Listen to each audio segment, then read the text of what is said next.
Sen. John McCain Senate primaries. How far will Trump go for revenge? Gingrich. Trump deserves some blame for Obamacare repeal failure. McCain knocks Trump while unveiling Afghanistan's strategy. Moreras, on Thursday, unveiled his long-promised strategy for Afghanistan, saying America is adrift in the war-torn nation as the Trump administration spins its wheels. President Obama's don't lose strategy has put us on a path to achieving the opposite result, McCain said in a statement. Now, nearly 7 months into President Trump's administration, we've had no strategy at all as conditions on the ground have steadily worsened. The thousands of Americans putting their lives on the line in Afghanistan deserve better from their commander-in-chief. McCain, the chairman of the Senate Armed Services Committee, who was recently diagnosed with brain cancer, has long threatened to force a strategy on the administration if it doesn't come up with one to win the 16-year-old war. Defense Secretary James Norman Mattis tours Amazon headquarters during West Coast swing. Trump may be threat on North Korea. WASNT tough enough. CIA. Other agencies agree with assessment on miniaturized and Korean nukes. Report more promise to deliver one to Congress by mid-July, but nothing has materialized as the administration is racked by deep divisions over the U.S. role in Afghanistan. Trump has reportedly been so frustrated with the U.S. direction in Afghanistan that he suggested firing the four-star general overseeing the war.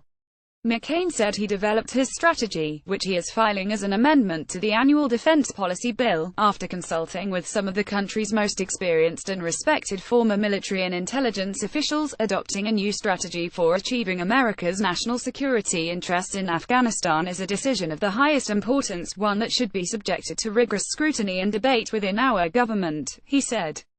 But we must face facts. We are losing in Afghanistan and time is of the essence if we intend to turn the tide. Right now, there are about 8,400 U.S. troops in Afghanistan on a dual mission of training, advising and assisting Afghan forces in their fight against the Taliban and conducting counter-terrorism missions against groups such as Al-Qaeda and the Islamic State in Iraq and Syria. ISIS. McCain does not specify how many troops would be necessary to turn the tide, but he calls for an enduring United States counter-terrorism presence in Afghanistan. McCain says the president should ensure the defense secretary, secretary of state and military commanders have all the resources they need, including military forces, civilian personnel, financial resources and authorities.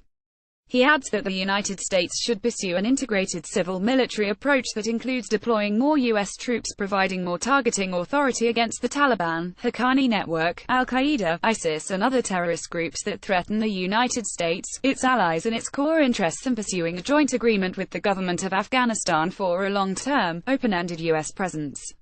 His strategy also calls for improving the abilities of Afghan forces in the short term by placing U.S. advisors and trainers at the battalion level of each Afghan corps and significantly increasing the availability of U.S. air power.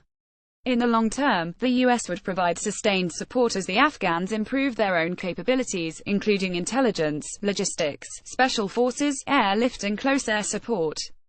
U.S. military and economic support would also be strictly conditioned on the Afghan government meeting benchmarks on anti-corruption and other reform efforts.